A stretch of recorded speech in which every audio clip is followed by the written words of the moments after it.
Hello, welcome back to my class. In this class, I am talking about sampling distribution of proportion.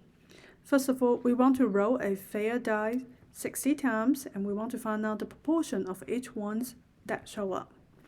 So theoretically, how many ones we want it to be show up? Well, for dice, we roll it 60 times and we know that the one shows up is 1/6. So totally, we expected 10 ones will show up. Now, let's look at our simulation. As you can see, we have a simulation here. Let's roll again. Okay, now let's count how many ones. 1, 2, 3, 4, 5, 6, 7, 8, 9, 10, 11.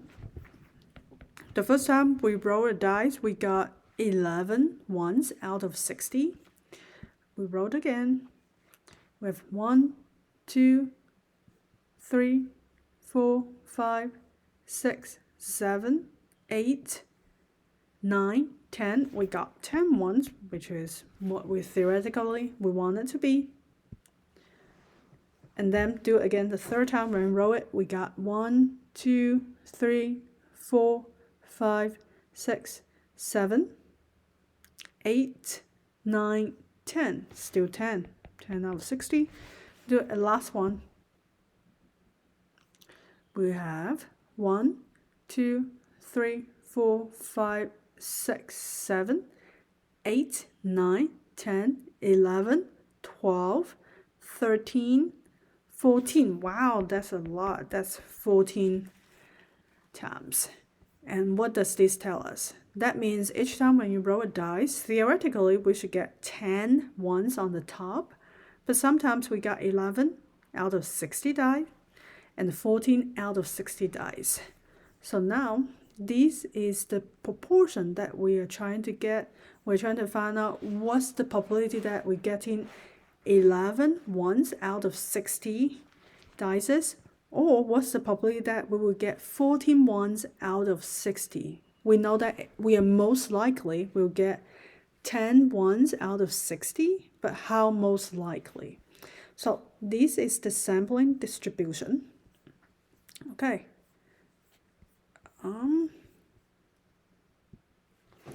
Now, I'm going to roll this because that's the note that I just get.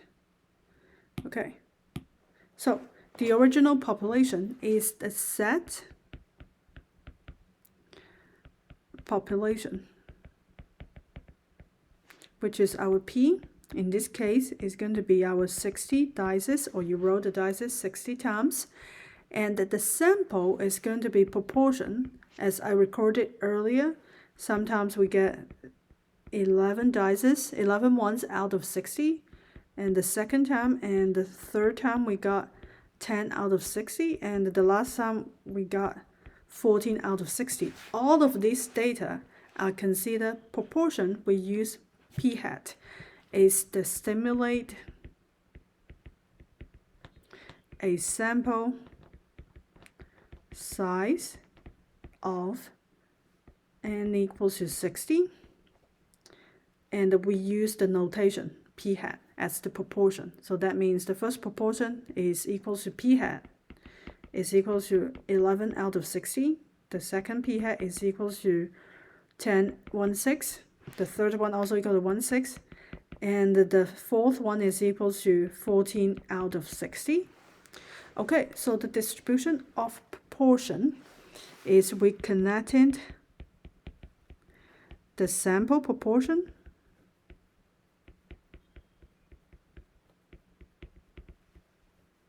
p hat from a sample size of 60.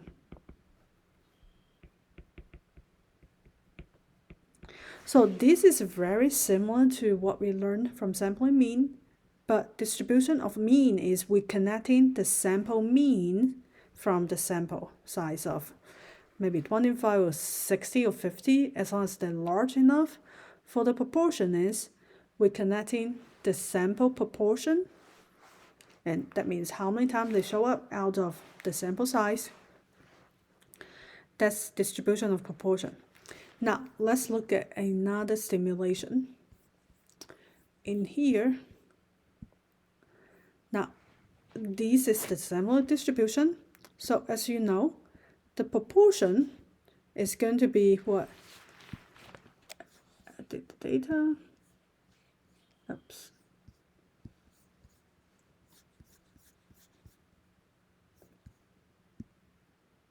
So now I change the proportion. It's 1/6, which is equivalent to 0.16667. That means what's the proportion for the one shows up each die, for each die. And now let's generate one sample. That means we are rolling 60 dices. I'm going to change that to 60, the sample size. And let's generate one and see how many ones will show up. For our first simulation, the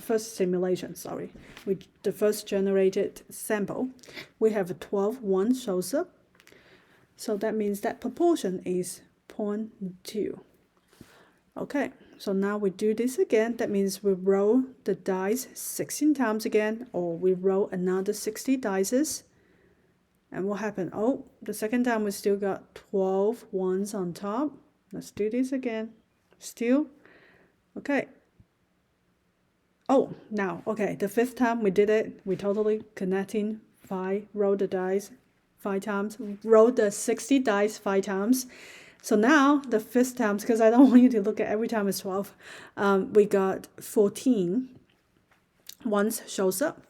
And now let's go ahead and fast forward and generate 100 sample. What happened? Well, sometimes you see 5 ones shows up. Sometimes you will have more than 12, which is in here approximately is 14. Sometimes it's more extreme. So these are all the proportion that we're connecting. And in here, we get something very close to sampling what? Distribution of mean, the bell curve shape, right? Let's do another 1000 sample, and that means we roll 60 dice 1,000 times and see what happened. So here are the data that we're connecting. This one is very obvious that you can tell is a bell curve, is a normal distribution. Again, that means the sample size has to be large enough so that you can see this is a normal distribution. And look at the upper right and see what happened. For this sampling distribution, for the proportion, we totally did 1,105 stimulations, and the mean is going to be 0.168, whereas our true proportion mean is 1/6, which is 0.1667, very close. And then the standard error is going to be 0.049. Okay, I don't really need to do that. I just want to show you how to visualize to see what is sampling distribution of proportion means. Okay, so now look at the statistic posted on the upper right of the window. What does exactly mean refer to? So in this case, the mean is refer to the average of the sample proportion.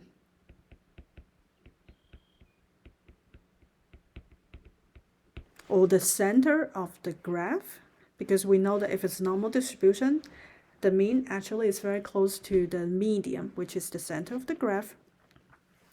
And we use the sample distribution of proportion, mu sub p hat. So we know that this is for proportion. So let's do some quick review. The sampling distribution of mean, we use mu of x bar. All right. And this is very close to the actual proportion, which is 1/6. It's just like 0.002 differences. All right.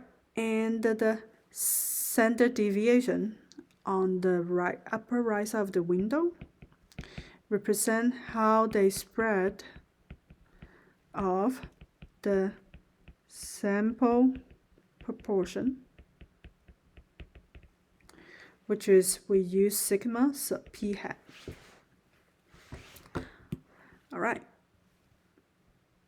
So now describe the shade of the dot plot created when I click on the bottom taking 1,000 times. As you can see, earlier we did 100 times. It's very less likely look like a normal distribution. After 1,000 times, over 1,000 times simulation, this really look like you can just see it right away. It's a normal distribution. So this is going to be a normal distribution with a large sample size. Okay, the next one, what does the distribution of proportion look like when n equals to 10? And what does the distribution of proportion look like when n equals to 100? Now, let's go back and do this again, because right now we already did 1,000 times. So let me edit the data. They're good. Let's do this again. 7. By changing that will give me a new one, but this is approximately 1/6. I just rounded. If we did it 10 times, the data, you can tell what is that. It's more likely that they cluster in here on 0 to 0.20 and between 0.20 and 0.25. 0.25, I'm sorry, not 0.25. So this is skewed. Now, if we generate 100 sample, this look like a very normal distribution. Most of data is clustered in the middle. So in here, by observation, we can say when we did 10 stimulation, the data is very skewed.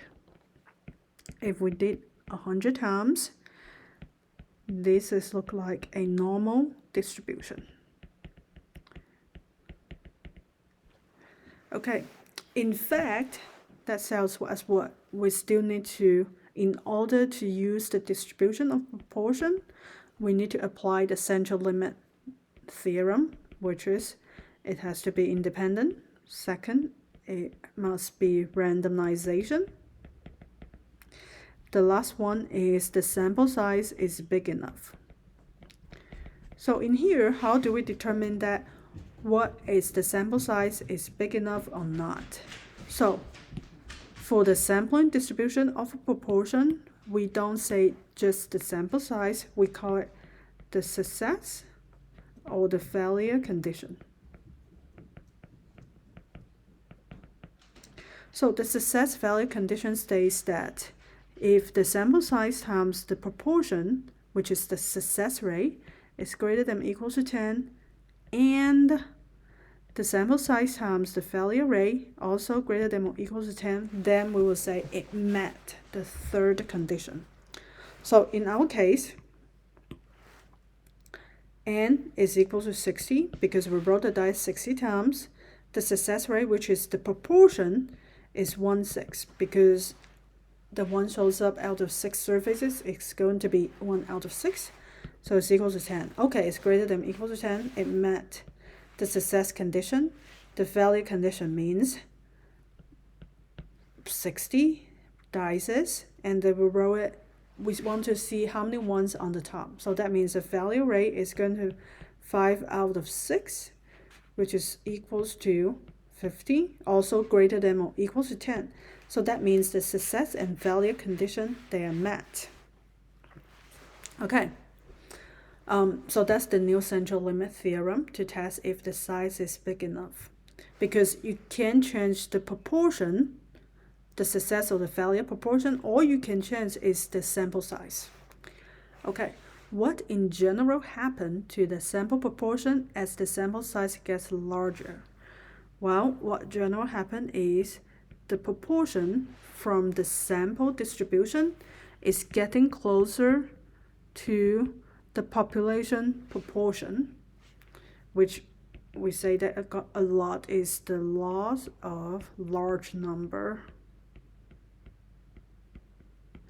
The more you repeat the process, the more that the behavior is going to act like as you expected. Okay, What in general happens to the sample standard deviation as the sample size gets larger and larger? Well, let's take a look. Right now is 100 stimulation. Our standard error is 0.048. If we generate 10,000 times, the standard error gets to 0.047. That means it's getting smaller. As we do it, the more that we do it, the more that you might notice that the standard error is going to be smaller and smaller. So this is similar to our sampling distribution of mean. So it's going to decrease the variability. So that means the standard deviations p hat, because that's the sample standard deviation, is going to decrease as the sample size gets larger. Okay, that's the introduction to the sample distribution of proportion. I'll see you in the next video.